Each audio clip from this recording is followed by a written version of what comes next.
మన దేశవ్యాప్తంగా చూస్తే ప్రజలు, ప్రజా సంఘాలు, విద్యార్థులు, యువకులు, మేధావులందరూ కూడా మావోయిస్టులను కాపాడుకోవాలనే ఉద్దేశంతో ఒక మార్పు కనిపిస్తూ ఉంది, ఒక ఉద్యమం లాంటి వాతావరణం కనిపిస్తూ ఉంది. దీన్ని ఎట్లా చెప్తారు మీరు, ఒక ఓయూ విద్యార్థిని?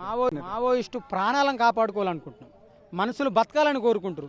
మేధావులుగా విద్యార్థులు అందరూ కూడా ఒక వ్యక్తి ఇంకో వ్యక్తిని చంపే అధికారం లేదు కాబట్టి దేశవ్యాప్తంగా నిన్న బస్తల ర్యాలీ జరిగింది, ఢిల్లీ, పంజాబ్ అన్ని రాష్ట్రాలలో కూడా వాళ్ళకు మద్దతుగా శాంతిల ర్యాలీ జరిగితే కర్కటంగా మూర్ఖత్వంగా మోడీ, అమిత్ షా చర్చలు లేవంటుడు.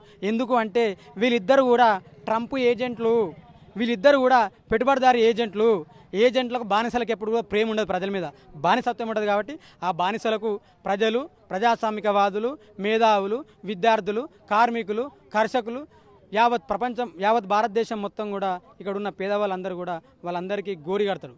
అందుకే ఒక సందర్భంలో గద్దర్ అంటాడు, ఏమని అంటాడంటే, పోతవురో మోడీ పేదొల్ల ఉసురు దలిగి మా బిడ్డల ఉసురు దలిగి పోతవురో అమిత్ షా నువ్వు అవులగాడివి వాడు పాల్తుగాడు ఇద్దరూ కలిసి దొంగ నా కొడుకులు మీరు ఆదివాసులను చంపితే ప్రజలంతా ఊకుంటారా.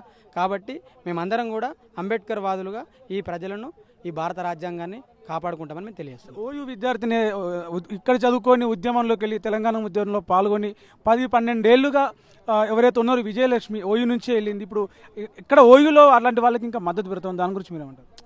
మేము ఏమని చెప్తున్నామంటే, సమస్యను పరిష్కరించండి అని మావోయిస్ట్ పార్టీ అంటుంది.